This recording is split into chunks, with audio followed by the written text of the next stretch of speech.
So yeah, I won my match at the Australian Open. It was pretty dope. What's new, Karyn? Yeah. Oh, it's hey. a winner for life. Yeah. How's it going? Welcome to the MMA Podcast. I'm Karyn Bryant. What's up, guys? Live and in person. That's right. Jouban, I'm here. We're here bringing you the energy. I love it. So I had a tennis match this weekend. We're going to talk Bellator. We'll preview UFC Fortaleza. Good stuff. But I actually had a tennis match yesterday, too. Oh, well. Brought home the victory. Yeah. It was doubles though, and I was gonna say doubles. Yeah, I do prefer singles because like it's all on you, right? Like you know you got to go for it. You don't go for it, you don't have to. And you thought, oh shoot, my bad, you're bad. That was your ball, that kind of thing. But it was fun. We had a good match. We kind of. You've got like a designated partner you play with every weekend. So a different person. Gotcha. And the girl I was playing with, I like a lot, and we when we're on. Like we're very good together. But then we started to melt down a little, and then make some stupid mistakes in the second set. So then we had to make it interesting and win in the tie break. But we won. But it was tough. My serves were pretty good. I think I only had one double fault. I had some pretty decent serves. Are you a good server? I usually usually I'm pretty good at it. And don't punch me in the face, but you serve like overhand and everything. I'm sorry. I don't. So when I play new co-host when I play tennis, I serve like overhand. You would go like that for your serve? Yeah, just because it's like a small square. It's so far away. The angle over the net. You can't get it in. I'm just no. Yeah, it is challenging, Alan. I just kind of lob it over the thing, and then I bring the power. But dude, you can't. What? But I serve over? Oh, you put me on a racquetball court. Could you actually? The funny thing is there are some people that do that under, like for their second serve if they miss their first one overhand, and then they do that. Yeah. It actually throws me off a lot. Like a chick did that to me a couple weeks ago, and I was like, what is this weird thing coming over the net? Like it was weird. Yeah. No, Alan, I serve overhand like a big girl. I'm just checking. I don't always serve overhand, especially if I miss the first one. We call it a fault. I fault the first one. Yeah. Then I'm going underhand on number two. So I played. It was great. It's fun. I've actually been ODing watching the Australian Open. I want to go to that someday. I think it'd be really fun. Yeah. It's been amazing. It really was incredible. Did you have a good week? I mean, I saw you at the fights a little bit. Yeah. You had your stroll on. You were with the boys.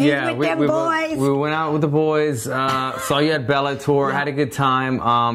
This weekend was kind of my last little hoorah. Doing a little going out. It was Nicole's birthday. That's right. Happy birthday. My wife's birthday. We went out, ate dinner, went to Bellator the following night, where I saw Karyn and Wade. And then it was the last little hoorah before kind of getting back into training camp. I've been out for a minute now with the different injuries. Finally put most of those behind me. And so, this is my first week back, kind of just testing everything out. And then we can start hopefully locking down a date, which would be like late March, early April. So we'll I'll let you guys know as soon as we find something out. Very cool. And so you were at Black House today, getting back on the grind. Great stuff at Black House. Yeah. Kenny Johnson doing his thing at Black House. Actually had a great training partner. I forget his name again. Was it Connor? Wait, you remember? Was it not Crone? Gracie? Connery. Oh, Connery. Oh, yeah, Connery. Connery Gracie. I was training with this guy the whole time. And then I find out he was Royce Gracie's son. So he's a very young guy. He's like 21 years old. And I believe he's a Bellator welterweight. But a good training partner, good guy to have because he's going to have a lot of technique, obviously. And nice. Yeah, that's what I need. Speaking of, I saw Royce at the Bellator show on Saturday. Yeah, I saw him there. His little blue blazer. A lot of celebrities there, man. I know. Bellator is very good with the social media, the celebrity, the entertainment aspect of bringing in people, putting them front row, the fireworks, the entertainment value part. They've done very well with that. Right. Well, we should talk about the show then. Ryan Bader was victorious. Dude went home. It doesn't get better than that. With 3 belts. So we see him later at the presser, and it's hilarious because he's got his light heavyweight strap because he's light heavyweight champ. He's got the heavyweight strap now and the Grand Prix belt. And looking like a straight-up baller. And Ryan is such a nice guy. I mean, obviously, he's a good guy. We've known him for years. First met him, obviously, in the UFC a long time ago. And he just seems really happy over there. I mean, and he's like, it's a dream come true. Like, everything about this, being able to not only win the Grand Prix, but to be able to beat Fedor, to beat Fedor with a knockout, to beat Fedor without getting touched. I mean, Ryan was joking, but like he went through that whole tournament without ever really taking any damage at all, which is totally ideal. The fight before this was when he laid out Mo. Was it the Mo? I mean, the exact same kind of punch. I mean, Can't get mad at that. It's about as good as it gets. And to think about the re-emergence, would that be it? Coming from the UFC, you know, you're in the UFC where he had a successful career, but he was never able to kind of quite get over the hump. He would, you know, Lyoto Machida knocked him out, and a number of guys when he would get to the top. Glover, he was winning against Glover, and then Glover counterpunched Glover got him, and what was his name? Anthony Johnson? Was it Anthony Johnson that took his back and kind of ground upon him? He had some tough losses, and it kind of made some of the UFC faithfuls lose faith in him. Yeah. Because he's always going to be a top 10 guy in the UFC, but when he would get to those top 5 guys, sometimes he'd have a nasty fall. Right. Comes over to the Bellator scene and reinvigorates his career, and he looks sharp. And as you said, now is the man.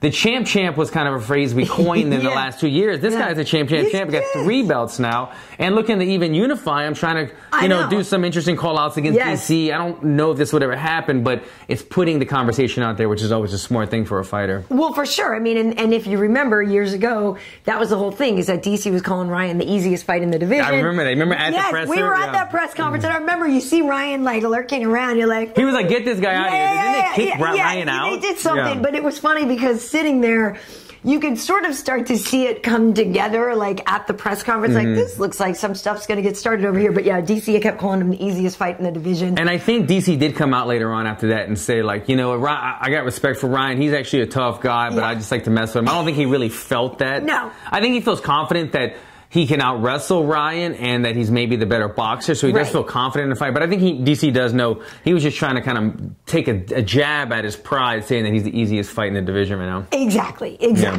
And so, but Ryan did say that, he's like, it could be kind of fun, do a cross-promotion, find out who's champ, which would be cool. I mean, do I think it could ever really happen? Very doubtful. Yeah. But actually, Ryan is the right guy to do it with.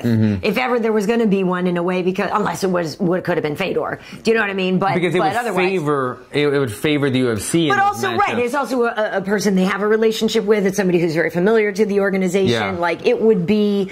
I agree. The Fedor fight would have been bigger because Fedor DC would have died to fight Fedor. Are you kidding? Yes. Like, that would have been. And it's always been like kind of the one stone not unturned was Fedor coming to the UFC. The one thing that we never got to see as a fan, which it doesn't really make a difference, but we always wanted to see Fedor when he was kind of more in his prime. Because what is he, 42 now? 42. 42 years old. It's tough for him to keep fighting at this age. You know, he's not quite the Fedor that he used to be. But when the negotiations were possibly going on like 5 years ago or so, if he would have been over there then, I think we would have seen somebody else. But yeah, I agree. I don't think that we will see too many cross promotions happening right now in the UFC, especially like, you know, everybody's kind of doing their own thing. They're solidifying their deals with their networks and whatnot. But this was happening back in the day. Just to remind you guys, Chuck Liddell going over to Pride back in the day. Right.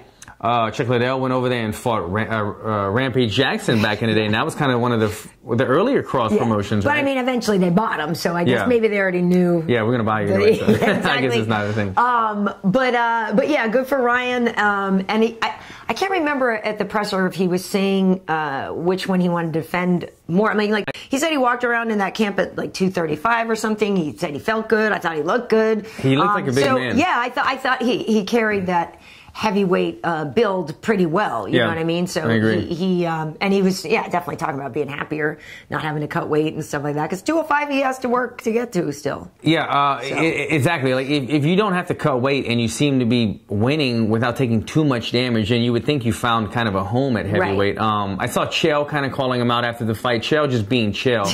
I mean, I don't know if that's really a fight that the fans want to see or we need to see. He's next in line, but isn't there some other heavyweights that weren't even involved in the tournament? Yeah, like Shek wasn't in the tournament. Congo, exactly. He's like the winningest heavyweight they have over there, and he wasn't in the tournament. He's fighting I believe on the next card, and they say, I believe that will be the eliminator. I'd like to see that. Yeah. And so there are some other people, but I guess my question for people watching, and also for you, is do you need to see Fedor fight anymore? Because he is 42, and that was the last fight on the contract and stuff. And obviously we know that Fedor can go anywhere around the world and be a draw. Yeah. But, even Coker was saying, and I feel like a lot of us feel like there's nothing really left for him to prove. Yes. And I don't know about you, because like on Saturday, even though I totally thought Ryan would win, I wasn't surprised that he won. I was surprised at how quickly he won and that he knocked Fedor out that fast. But But, you know, your heart hurts to see Fedor lose. Mine did. It just...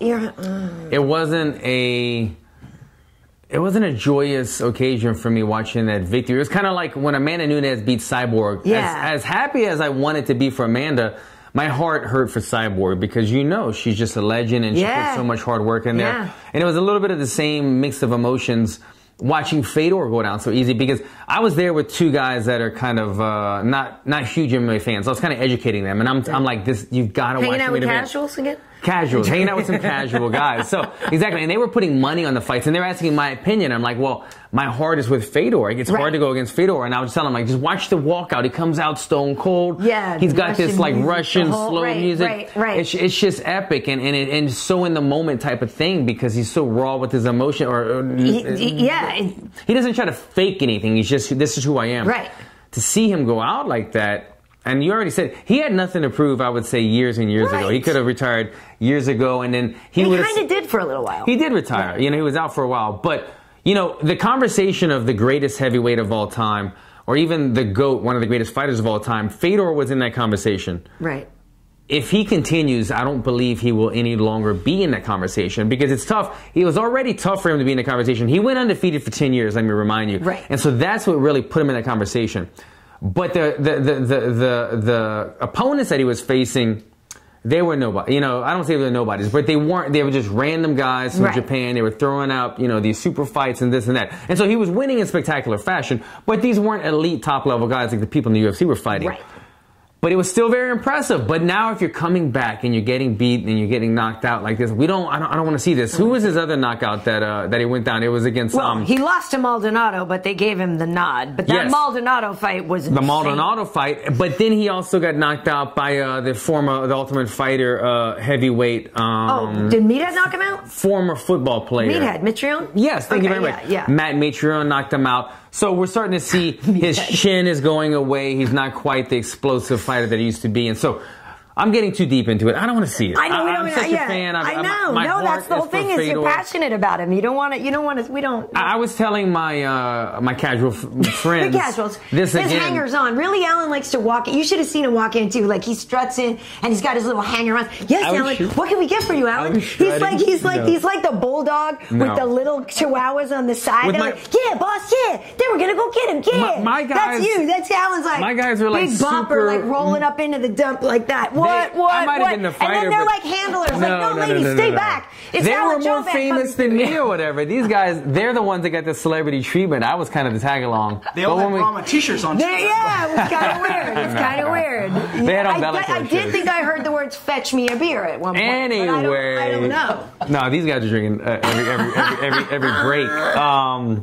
But yeah, I was telling them, I don't remember where I was going just with it. That your heart is with Fedor, and so you're telling them where to bet. And it's like when people ask me that same thing, I'm like, well, my heart tells me this my heart wants this to happen. Yeah. My brain is telling you should probably put your money on this dude. Yeah. You know what I mean? And so if they were asking... said it best, man. Oh, really? Forget about really? that. Yeah. No. Yeah, my mind's telling me, you know. No, R. Kelly. But yeah, I don't think, I don't want to see any more. It's a simple no for me. It's a no more. Yeah. It could have been... It's a no for me, dog. It could have been done a while back. And the more that he does this, the harder it is to him to still be involved in those conversations. What, do you have some questions? Well, by the way, yes, no more. Please, he can stop anytime because he's such a god and he's such a badass and he's just, and we went to the open workouts the other day and we have it. He's still worth watching, but like Fedor didn't really do a whole lot in the open workout. Like we joked that it was like Tabata open workouts where he would punch for like 30 seconds and then he'd walk around for a little bit and this and that. But every time he did it, you're like. Because it was damaging. Like, and we're standing so close, and I was like, I still don't want to reset. 42 or not 42, I don't want to be on He still has the offense, but I don't think he has the chin. I don't think he has the speed and those other qualities there. Well, the thing that I was getting at, I was going to say, is... now I'm forgetting it again. Oh, you don't want to see it. DC said it best. Yeah. The fight game sucks so bad because there's beauty in it, but then there's also disappointment. And a lot of people don't get to finish riding off into the sunset. Very few do because when you're winning, you're going to continue fighting. It's once you start losing that you need to see where the rest will have it. And it takes a couple fights to realize that. And sometimes guys wait too long and they diminish the legacy they've already built them for themselves. Don't do this, Fedor. Don't sit and stay around too long and diminish what you worked so hard for in those other years. You've got money, you've got fame, you've got everything that you've worked for. Right off into the sunset now before there's too many losses and it's too late. Agreed. Long-time listener Joseph Boza has a yes. Comment. He's saying it's interesting that Ryan's saying he only has one fight left on his contract. Yeah. But Scott Coker is quick to dismiss there's a this. champion clause, so he's not done. Ryan's not done because once you win and you're the champ, now we get those extensions and stuff like that. So I think Ryan will be there for a while. Unless was he trying to say he's trying to look back at the UFC? I don't know. He seemed very happy with Bellator at the press conference. Ryan was basically saying that like somebody had asked him about, do you ever think about going back to the UFC? And I mean, listen, obviously it's a great opportunity if it can, but he was pretty dismissive of it in a way and was like, look, I'm happy here. He's sitting there with 3 belts. Right. He never got a title shot over in the UFC. He's like, I'm getting paid.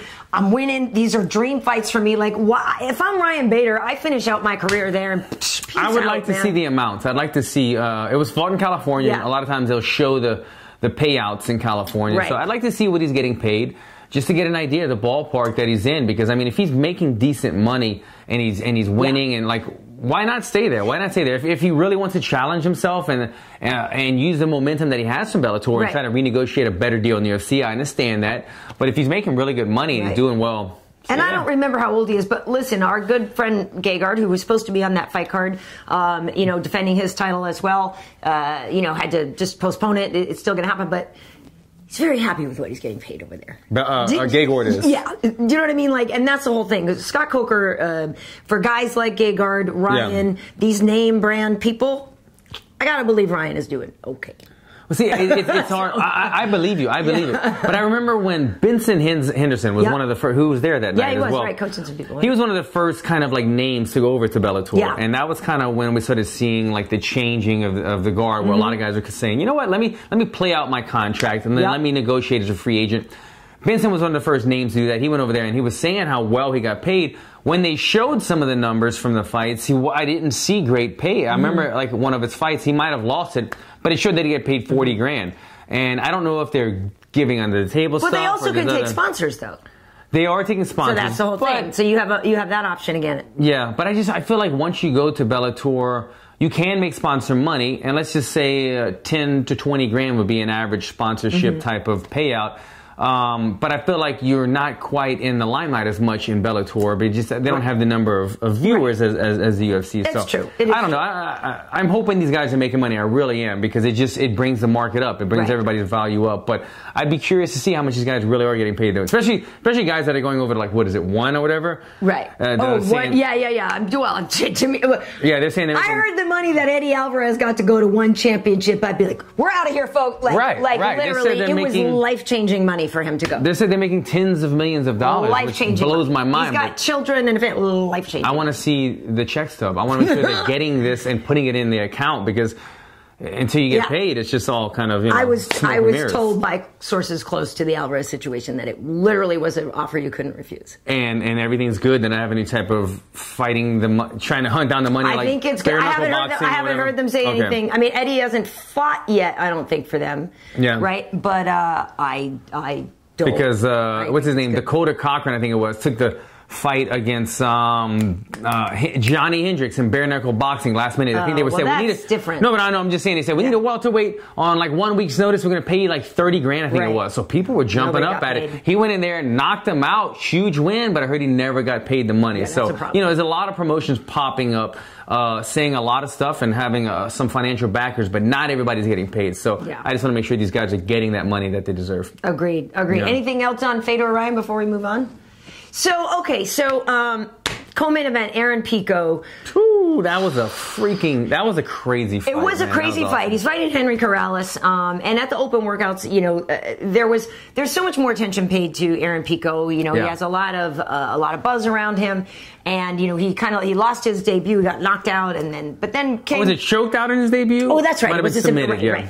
So, but, turned that around, and, he seems to be on his way. He's only like 21, though. 21 years old, and he's looking fantastic. Amazing. So, deserving of the hype, I believe. For sure, I agree. And he's fighting Henry Corrales, and I remember at the workout, I thought, Henry just was kind of slower and was much more deliberate in his movements, but, wasn't a fast-paced guy, wasn't, whatever. And then I remember when you're watching everything that Aaron's doing, it was just like flashier and more show, show-offy, if that's a word. So it comes to the fight, and Henry was in trouble himself, bad trouble, and Aaron just, didn't do the right thing and ends up getting knocked out himself. And afterwards, he came to the press conference, which was nice because sometimes in defeat, people don't always come. And he was like, no, I get it, and I got to come here. This is part of my responsibility. I'm 21 years old. I'm still learning. He's like, I know when you're in that situation, when you're exchanging, you got a 50-50 chance of being the hammer or being the nail, essentially. I thought he handled it well. I thought he did too. Like going there, emotional. Yeah. His first time getting knocked out. That's sometimes losing is one thing, your first loss, but the first time you get knocked out, because you don't really know. It's kind of like you ever got drunk and then the next day you're I've never been drunk. Did I make an ass on myself? You know this. Yeah. I usually get to a point where I remember most things, but there've been a couple times you're like, what did When you get blackout drunk, or you just in the zone and you're feeling it, and you think everybody's in the zone with you, and the next morning you're like, damn, I don't remember some shit. What did I do in those parts that I don't remember? Right. That's kind of like what getting knocked out is like, because you don't really remember.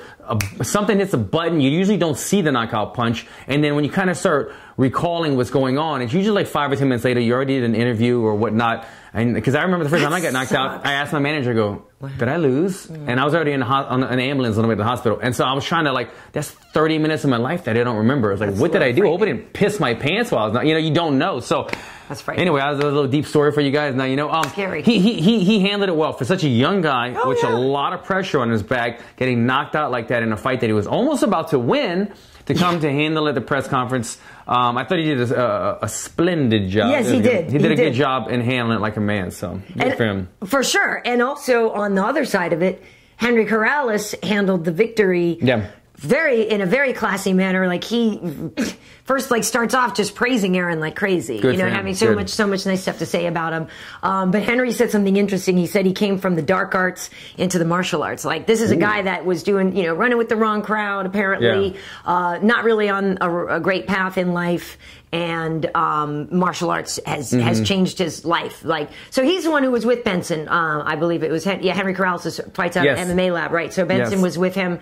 So that was kind of nice to see Benson during the week. Had what's his name in the corner? Antonio McKee. Yes, but boxing coach to Manny Pacquiao. Freddie Roach was with Aaron. In his corner. Exactly, yeah. So both these young guys coming from solid camps, a lot of great people working with them. Just on their way. But I think Henry handled it well, and it was funny because, I'm sure a lot of people going into this fight thought that Aaron would win, and, Henry was just going to be kind of written off. But that's a tough dude, and like I said, from the open workout, he really didn't show us much. He didn't give away a lot of stuff. But once I saw him in there fighting, I was impressed. This is one of those things that I try to tell people, when you go up in the levels in fighting, you're not only fighting more talented people, you're fighting just tougher guys. Guys that sometimes you're knocking guys out in the lower levels. You can fight these other, and you get to the high levels, and guys don't go out as easy. They just take a punch better. They know how to recover better. They've got better cardio. They have all these little factors that's hard to just put down on paper and say, okay, who's faster, who jumps higher. When it comes to toughness and has a good chin, those kind of things hard to equate into what you see on paper. And that's what it was. They probably said, okay, this is an experienced guy, but let's look at him side by side. Pico's faster. Pico's longer. Pico's got the wrestling. Pico should be a good experience win for Pico. And he was on his way to winning. Yeah, he was. I really don't even think that he made a mistake. He hurt him with that uppercut or whatever punch it was. He hurt him early in the fight. Kind of measured him, was looking for that kill. He got in the clinch, which wasn't necessarily a mistake because, he's a wrestler with punching power. Right. He just, his opponent just found an opening. And to be honest, that shot, I didn't even think that was going to knock him out. To be in a clinch position and to kind of throw a hook around like that, it was just a perfectly timed punch at the right time and in the right place and put him out. But as soon as Pico wobbled him, I took my phone out because I was like, I want to catch the knockout. Right. And so when it went the other way, I was like, my mind was blown. But that was a fight of the night for me at Bellator. It was good. And here's one thing that I'm curious what your take is on this, because at the press conference he said somebody had brought up, the idea that, sometimes we get good talent and you rush them, right? So you give them somebody too good too soon or whatever. So somebody had sort of asked Aaron if he should step back and face lesser competition, and he's like, And it was kind of weird the way he said, he's like, well, if you want to pay some more hospital bills and like pay for more people to get damaged, he's like, because basically I'm going to wreck He's gonna run these through people. them. He's like, if you give me somebody who's 2-2 or whatever, he's like, they're going to get demolished. He's like, I'm not trying to be obnoxious. I'm not trying to be rude. He's like, but I will damage somebody. So fine, if you guys feel like that's what we need to do to like build my whatever up, he's like, I'll do it. He's like, but I think I'm going to seriously hurt some people. I'm fine with it. I'm fine with him facing who he is now, or exactly. Okay. I don't want to see him. Right, because he did almost win. Right, he almost, as I said, he hurt the guy. He just got caught. That's the fight business. We get caught now and then. He didn't really do anything wrong. It wasn't really a lack of experience. I thought he was measuring his punches, got caught in the clinch. But to go and fight lesser opponents now, he was walking through those guys. You know, everybody gets caught, but to go back and now fight guys, like he said, to fight another 4-1 guy, he's above that. He's been competing his entire life in wrestling and competing at high levels, and he's got great hands for a newcomer to the sport that's a wrestler. Keep fighting at this competition. He's a guy that, like I said, he stood up. He admitted that he found some holes in his game. He's going to correct those. So what if he has a couple losses? I don't think it's a big deal. Tremendous fight, tremendous win for his opponent, but keep going at the path he's going for Pico. 21 years old. 21. I years old. didn't even walk into a gym until I was 25. So the guy's already fighting at this level, 21. You're fine, Aaron. He's good. You're going to be fine. Yeah. So I think just as you were walking in with all of your swagger, Jack Swagger was winning his fight. I have to say, I don't want to offend anybody. I really know like zero about pro wrestling. I really don't know a whole lot about it. I don't follow the current state of it. Yeah. Right. So I don't know how big of a deal he was in pro wrestling or whatever. His real name's Jake Hager. Whatever, it came out as Jack Swagger, got a submission in the first round. And it's funny because I got to say at his open workout, he was doing some like pro wrestling moves and some funny things. I was a little nervous for him. I didn't know how well he would do. Yeah, because I don't know how much of a skill set he had yet. I kind of got that same mixed emotion from a lot of people. But he got a victory, against a 1-1. Was this his debut or no? This was his MMA debut. MMA debut. This was his debut. Okay. And I thought he handled it well, and he did go out there and get a victory. And granted, he was up against somebody, equivalent experience, basically 1-1 or whatever. Right. Very much undersized though, his opponent. Yeah, and so I don't know.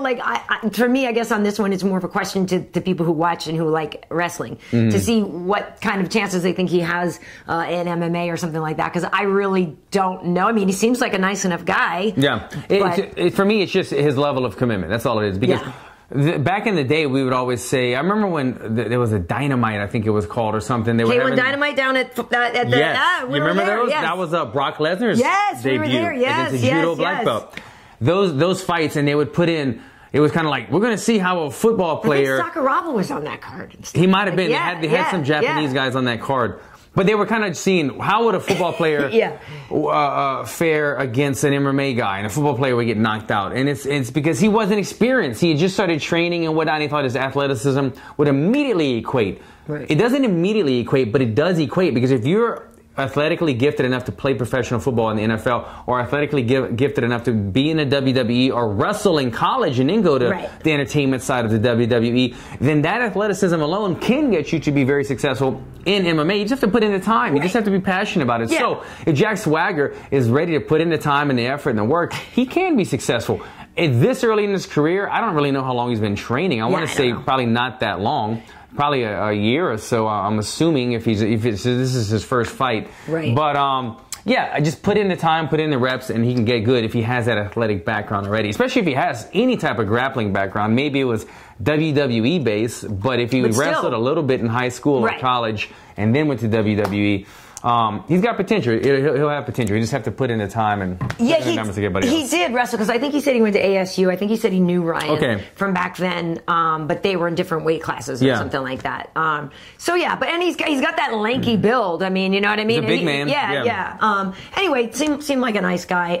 And lastly, I think you might have still been you know, getting your entourage ready outside, getting like their swagger down, signing autographs, scraping the fans off in a polite way. Of course, you're always very polite to your fans. I've sometimes been on the outside of the Jouban bubble of fans. No. I walked up and Karyn was surrounded by them. I gave her a hug and we took a picture, and I was like, "You good?" Because they were like all over. They were kind of drunk at that point. It was but Juan Archuleta got the win. And Juan, you know, he's cornered by T.J. Dillashaw and Cub Swanson, so they were out there with him. I didn't get to see that. How did he perform? Because I'm a fan of him. It went to the decisions. There were a couple of moments where I thought that Juan did some things that were like risky and bad risky, like stuff that he was shooting for or whatever. But a tough guy, and I definitely thought he won the fight. Like he definitely won the fight. But there were a couple of times when he got tagged himself and got in a little bit of trouble. It was nice to see that Juan had enough presence of mind and everything to be able to overcome the bad situations and really, you know, come out with a nice victory. And, you know, if you've heard TJ talk about him, he's really hyped up on him. Same with Cub and stuff. And so, and he has a nice personality, like on the mic afterwards. So Archuleta, I think, could definitely be somebody worth watching if people aren't already. Agreed. You know, it's like, when I've talked to numerous times about how intensely and how hard that TJ trains, and Juan is his main training partner. These guys are always kind of going back and forth. So TJ being one of the best fighters in the world, we didn't quite get to see what he had, you know, to show with the quick stoppage, and you know, it wasn't, you know. It was a great job by Cejudo, but I wanted to see a little bit more because he trained so hard. I wanted to see some of the movement they've been working on and the cardio because he just went off the rail to the cardio.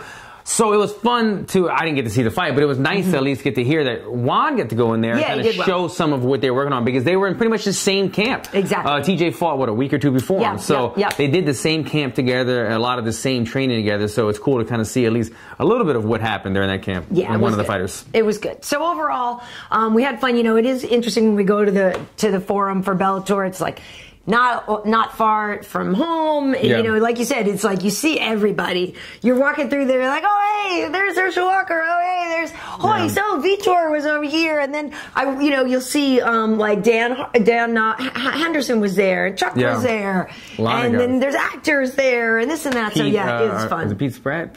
Is that the Jurassic Park? Chris Pratt. Chris Pratt. Because I guess his Pete friend. Spratt. Pete Spratt. Ain't no fat. Chris Pratt's friend. Adele. Exactly. That guy won too. He had a beautiful Ali, what's his name? Matter of fact, Chris Pratt, he actually cornered him. I missed that. We didn't get there that early. I wasn't there either, but I saw he walked out with him. I'm assuming he cornered him. He walked out with him as they were walking into the cage, so I'm assuming he cornered him. I think he trains at Unbreakable, and the fighter that fought, I'm messing up his name. He trained with me at Black House Adele or something like that. He's a coach at Unbreakable. But it's cool to see some of these big names getting so involved in the sport. For sure. It was fun. All right, so anything here, Bellator related, before we move on and look ahead at some got a question. What do you guys think of Bellator 220 being on the same day as UFC on ESPN 3? I don't like it. I don't like when they have Do we know the 220 lineup? Yeah, I hate when they Which day is that? What date? That I don't know right now. I don't like it. I don't like that. I mean, we only just got lucky this past Saturday because we were supposed to have a UFC in Anaheim. Do you know what I mean? Like, it would have been that counter program. Remember, because it got canceled, the UFC show. April 27th. Okay, April 27th. So I can't worry about something that far in advance yet. But yeah, I don't even know. But I hate when they do that. I hate that Saturday we would have had a UFC and a Bellator on the same night. Thankfully, in a way, the UFC one got pushed. But I hate it. I think it's frustrating. I think it sucks for the MMA fans. I don't like it. Yeah, me neither, because you have to kind of choose. It's kind of, I gotta say, it's kind of not Bellator's fault, because the UFC has a show like every freaking weekend. Well, that's the thing. I mean, at some point it's going to happen, right? They're like, we can't just... you can start doing your fights on Friday night. Go around. Yeah, and I feel like they were on Friday night for a long time. I thought too. Yeah. That kind of made it easy, Bellator Friday, UFC Saturday, football Sunday. Exactly. Yeah. Get it right. That's the Rory versus John Fitch. Oh, that's Rory. I saw John Fitch too. I said hey to John Fitch. Yeah, Rory was sitting right in front of me. Oh, okay, I didn't get to see him, but I said hey to John Fitch, gave him a hug. He was looking sharp. He had his suit on and everything. I felt like he might not be looking too sharp after this fight, though. I think it's kind of a tough matchup. I know. Grappler. I know, because you can't judge Rory on the fight with Gegard, because Rory even said, he's like, I just didn't show up that night. Like, he's like, I don't know what happened, because I expected that to be a much more competitive fight. I did think Gegard would win, but I thought Rory was going to be a lot more competitive, and he just was talking about just mentally that night, stuff just wasn't working for him. So I definitely feel that the next guy he faces is going to get it put on him, and that is John Fitch, and that's a tough fight. And I think he's just better than John Fitch in a lot of areas. John Fitch is a tremendous wrestler and a pressure guy, but Roy's just got such sharp hands, great grappling, great jiu-jitsu, a ton of experience. I think it's going to be a tough night for Fitz. And I don't know, on that April 27th card, who's on the UFC card in that far in advance? I don't know either. But it sucks when they have to compete. Yeah, it does suck. It does suck. one of them. I know. Okay, So Saturday, it's Fortaleza, the UFC Fortaleza show, and hopefully everybody. I'm not on that one. Hopefully everybody who's going is safe, because I know there's been some security concerns. Really? Yeah. In Brazil. Brazil. But in the main event, we have Rafael Assuncao facing Marlon Moraes, who is like this little dynamo. Like, I'm a Moraes fan. I think he's a little, he's. I have to say, I feel bad in a way. Like I feel like he gets made fun of and because of his voice. Because of the voice. Yeah. But I do feel like maybe he always had the voice, and maybe the voice was why he started to fight. I really don't know. This is just my theory of like, hey, boy, little guy with a funny voice. And he's like, I'll show you a funny voice. Right. Like, I'll talk to you with my fists instead. But I like him. Like, there's just... I don't want to sound patronizing here, because I don't mean to be. But I find him like this adorable little badass package. Do you know what I mean? Like, I find him to be this like little Lex Luthor looking little badass. Like, I like it. I like it. I'm trying to be complimentary as much as I may sound like I'm patronizing, because I don't want to. But I think he's fun to watch, and a little badass, a little powerhouse. I like it. I think you said it. I mean, he's a badass fighter, but he does have, he is in the smaller weight classes, and sometimes he has kind of a higher pitched voice. So when you hear him talk, you're like, oh shit, the tough guy has kind of a high voice. That might have been why he got into martial arts. I don't know. Beating people up, but nonetheless, he's a quick twitch.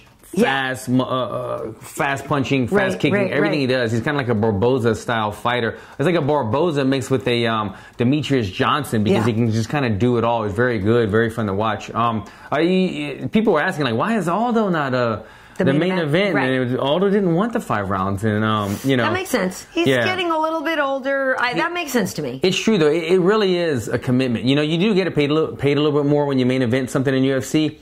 But to think about 2 more rounds, that's a lot more damage. Almost double the damage that you might take in a 3-round fight. And think about this, if you're nursing injuries, maybe Aldo has something that he doesn't know if it's going to hold up. But you break your hand in a fight and you get through the 2nd round, you're good. But if you got 5 rounds to go, 4 more rounds to go in a 5-round fight and you have a broken hand, it's like you're going to take a lot of damage. It's tough. It's a big commitment. So I understand it. I would have loved to see him. He is the bigger name and kind of would have been the better main event. I get it. They're both great fights. Right. The name brand on it, because Moraes is fighting Rafael Assuncao. And we actually talk about this on UFC Now. How Rafael Assuncao, this is a very, very good fighter who is just inactive, right? And so I think that's part of the reason maybe there isn't as much buzz on this right away. And people are talking about Josie Moore and stuff, because we haven't really seen Assuncao fight in a while. But he's really good. He's been at the top of the charts. Inconsistent, but a beast. Right, for a very long time. So this is an important fight in terms of these guys, getting to title shots and getting that position. That is definitely very important. But I agree with you. Jose Aldo is one of my favorites. Like, always has been. The 3-round thing with Renato and Moicano, I mean, I'm not exactly sure the actual age difference between them, but in road years, you know what I mean? Aldo, is way older than Renato and Moicano. Way more damage and all that. And Renato can get taken out in the 3rd round. That's when T-City Ortega got him out in the 3rd round. But if I'm Jose Aldo... Might have been a guillotine. If I'm Jose Aldo, I'm thinking... How can I make this more favorable, you know what I mean, for me, because, you know, let's remember, Renato was like put on hold for the title shot before to make weight and stuff. This is a real contender. This is a real deal fighter. And so I would think that, for Jose, he's going to try to do whatever he can to create the ideal situation for him to be victorious. You know, coming off that win over a little heathen, and it was the thing in the summer, and I've told the story before, you know, that was at one of the Fox things, and so when that fight came on, and fans were asking me, like, who are you going for? I was like, look, Jeremy is a badass. Like, Jeremy Stevens is the real deal. But Aldo's the guy in your heart. But Aldo's in my heart. Again, getting back to that conversation. So when Aldo won, like, I went mental. I was so And he was very emotional with that win as well. To get back into the win column and to do so with a finish over. Anytime you fight like a knockout artist, it's just like this. It's just much more heightened. Everything's just a little bit more. You know that it's a dangerous fight. You could be knocked out, or you could be the person. And he almost did. And that's the thing is, I think about all that adrenaline. Yeah, he did take some shots. He did, and I was like, oh no, not again, because Jeremy's got anvils for hands. Yeah. So you know that going in, you know you're walking into a firefight. You know you're walking into a war. Right, when you're like, so in that respect, like Jose now, he's emboldened. Like, hey, I went to in a firefight with Jeremy and I came out victorious. But I'm sure he doesn't want to do it again. Yeah, it's a different thing. Look, I've gotten into these conversations like when Ben Askren first came to the scene. He called out the entire welterweight division. I was one of those guys that responded because he makes it seem like he strikes fear, and I'm not even talking about him specifically, but guys that fight like that take you down and they just kind of tap you out or tap on you, you know, then that's not like brutal ground and pound. It sucks. It sucks, you know, not being able to get to your feet and somebody controlling you, but it doesn't strike fear in your heart like it does when you know somebody's getting knocked out, and you or the other person are signing on the paper saying one of us is going to get knocked the freak out, broken jaw, lose a tooth, whatever it's going to be. Crap. And since there's a lot more going into it, and so Jose has been through those wars already, coming over off of a big win like that, great for him. Moicano coming off, is this the big win of Cub Swanson? Is that his last fight? I think that was his last fight. Yeah, I think he finished Cub Swanson at the Staples Center on the TJ card, TJ versus Demetrius Johnson. That might have been the one of the co-mains or something. But that was a big win over Cub Swanson in that fight. So should be a good fight, man. It'll be one. If Jose gets the win, I will be super happy for him. If Moicano gets the win, we know this is the next guy in line. This is the guy that's coming for the belt. And because Moicano is at ATT. Have you ever in Florida? And he used to be in Brazil and stuff like that. But have you ever like run into him or anything? Have you ever? I haven't. No. I'm just curious if you had any. He's kind of new on the scene for me. You know, I've just kind of starting to become aware of him. The more he's been doing great stuff, but I find that like. And obviously our podcast and obviously in the show UFC Now, we're starting to talk about this guy a lot more. And the more I'm starting to see his body of work and speak about him, he's good. Realize this guy's the real deal. He's good. We met him for the first time when they were in LA and we were doing the media stuff. So it was nice to get to know him. But I mean, my heart is definitely with Jose in that one. I don't know if it'll go his way, but my heart is always with Jose Aldo. Like for sure.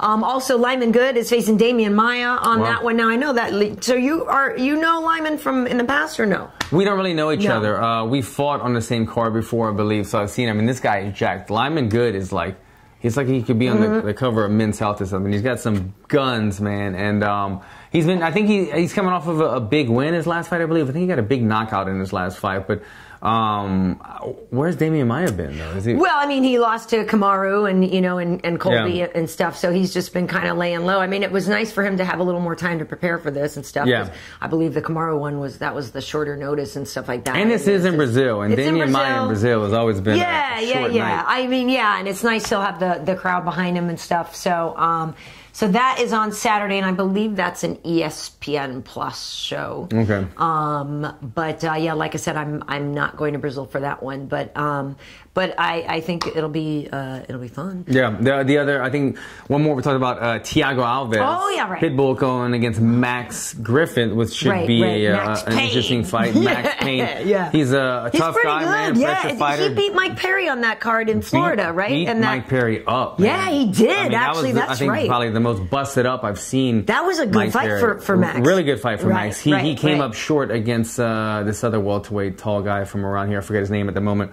But Max is a tough guy. Thiago has not looked like the former guy that fought GSP. The guy that could barely make 170, and now he drops to 155, came back to 170.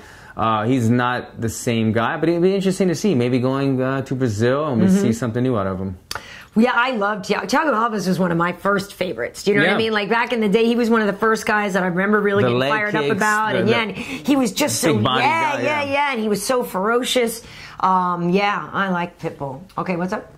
No, just some questions. Okay, go ahead. There's a viewer, RJ. He said he's sure you're probably sick of him asking, but he wants to know when are you going to do an interview with Jose Aldo?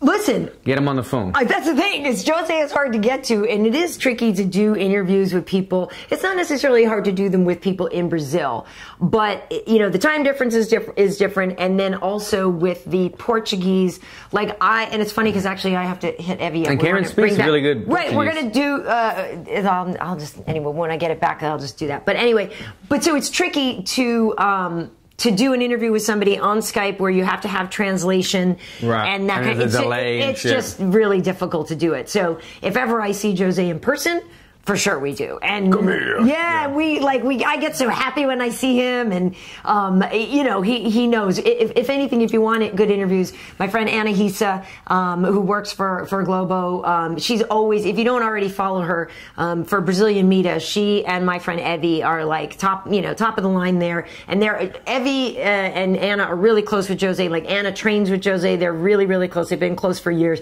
So you probably really aren't going to get a better interview than you would ever get than by watching Anna with Jose, because they're really close. Wow. So, but I love him. I want to be him. You know what I mean? Like, when people say, like, if you could fight, who'd you want to fight like? I'd be like, Jose Aldo. Yeah, that's how I want to fight, like Jose Aldo. I want to just kick the crap out of people and stuff and knock people out, be fast. But, like, the whole thing about him, too, is he's so ferocious. But then when you see him smile, like, he has the warmest smile. I just yeah, he's a tough guy next year, but you can tell he's probably, got a good heart, a soft heart. Like, the emotions when he lost to Conor McGregor, you see him crying. And then the emotions when he won against the fight you just talked about. Yeah, Jeremy Stevens. Jeremy Stevens, again, a very emotional guy. So, yeah, I'm a fan as well. He's got a chain of hamburger stores and stuff. Come on, the guy owns a hamburger. He's a nice guy. He's a hamburger stand guy. Hey, Alan, on Sunday, what's going to happen on Sunday? We're talking about some football? Some football? Yeah, man. Well, your Patriots are playing... I guess they're my Rams. I guess now they're your Rams. Yeah. Which leads me to something. We're going to start a new little segment.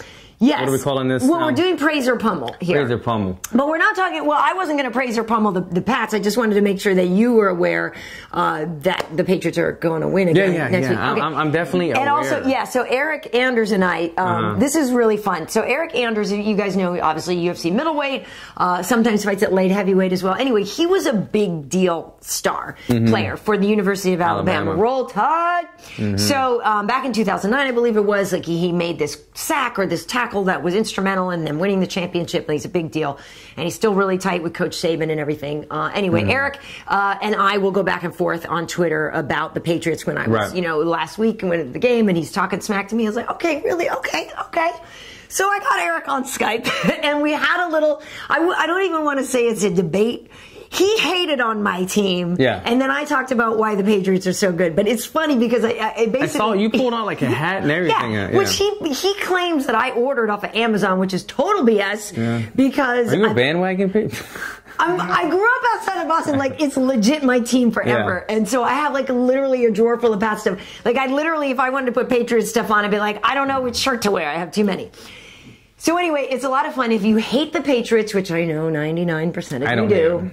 then you will be on Eric's side in this video. If you love the Pats like I do, then you'll be on my side. But we have a lot of fun, and we actually talk about some of the play calls that either have or haven't been called that have, in Eric's eyes, facilitated the Patriots' return to another Super Bowl. This could be a real thing. I know, and he talks about like how the refs for the ratings. How the refs are. His conspiracy theories. It's all in there. So I would say that folks should look at the interview with Eric. It's a lot of fun, actually. He's a good dude, and we go back and forth about some football. This talk about conspiracies and football and the Super Bowl has sparked a little emotion inside of me, Karyn. And so I'm going to go into our segment of praise or pummel. Okay. And what I'm going to do is I'm going to start off. Actually, I'm going to go on both sides of this praise or pummel, but I'm going to start with pummel. We got a second. Yeah, okay, yeah. So I got to pummel these refs. I still haven't forgot about it, Karyn. Like, every time I see the hit right there against the Saints players, the pass interference. You were robbed. He was hit before the ball came, and it was a hit in the face. And so the NFL actually later penalized the player like $25,000 for the helmet-to-helmet hit. So there was 2 personal fouls, neither which called on that play. Conspiracy or not, I don't know. It's just a horrible call. But I'm going to praise my man, Drew Brees. He released a statement this morning talking to the fans in New Orleans, because the New Orleans people were saying that at all the bars on Bourbon Street, they weren't going to air the Super Bowl. They were going to air the Super Bowl from 2000, the one that we won.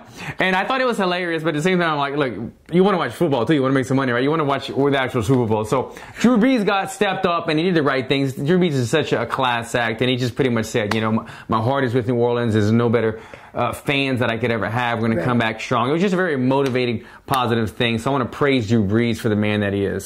Such a leader. Nicely done. Okay, so praise or pummel, folks. Just as a reset, we used to do this before, and we're bringing it back. And so if you like something, you praise it. If you don't, you're going to pummel it. So my praise or pummel this week is I want to pummel the food options at the Forum. Oh my God. Now I know this is maybe like a first world problem, that when I've been there for concerts or things like this, the food choices suck. Well, just the line and everything. The Forum is not made for big crowds. It's not made for big crowds. We get up there, you wait 15 minutes right there. I get up there, I'm like, okay, everything's crappy for you. There's nothing that's good. I'm like, all right, what's in the club? Oh, there's a turkey club. All right, I'll get that. Oh, no, honey, we're sold out. Yeah, you're sold out of the one healthy thing that you had. So I had a hot dog. I ate it with a knife and fork because I didn't want to be a meme of like jamming a hot dog in my face at the Forum. I was like, somebody will find it. So I ate just the hot dog part without the bun with a knife and fork like a total a-hole. But please, I got to pummel the food people at the Forum because they need to step up their game. It's bad. I mean, it's just not enough people to facilitate the crowd that's there. The same thing with the bathroom. If you're anywhere near the first level of the floor, and you're a dude, think about the girls' bathroom. Yeah, there's one bathroom, right? And it's just a line of 50 coming in this way, 50 going this way, and we're just like all trying to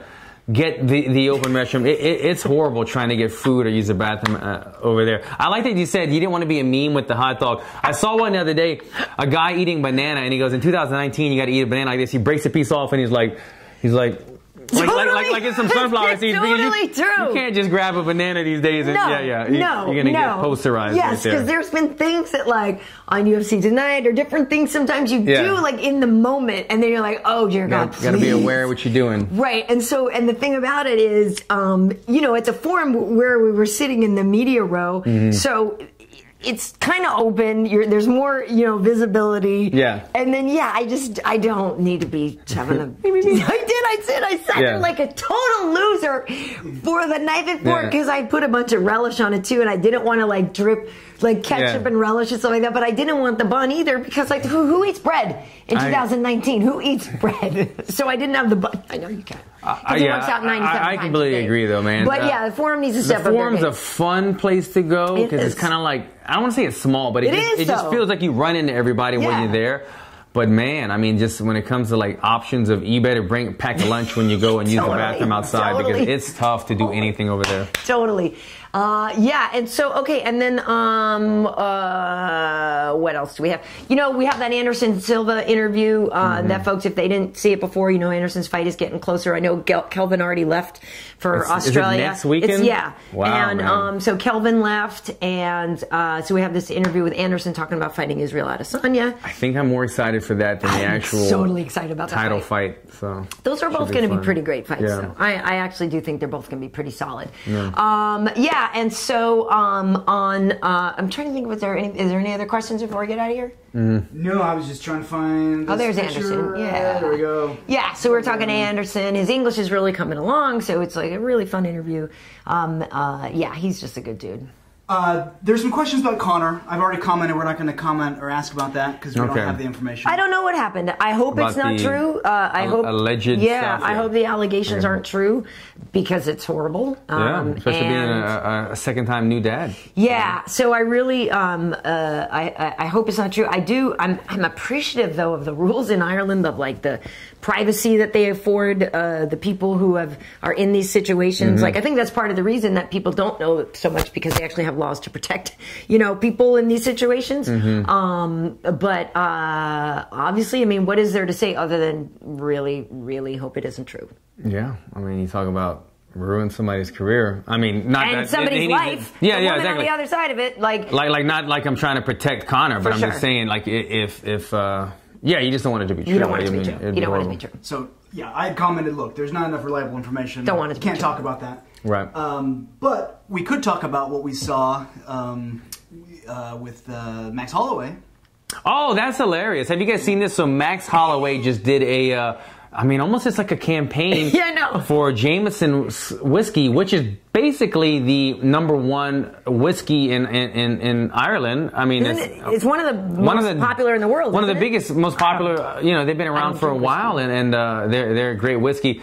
And, it's funny because when Conor came out with Proper 12, I thought it was a little bit funny that he came out with the same shaped bottle, the same green bottle, It was almost a little bit resembled the Jameson style.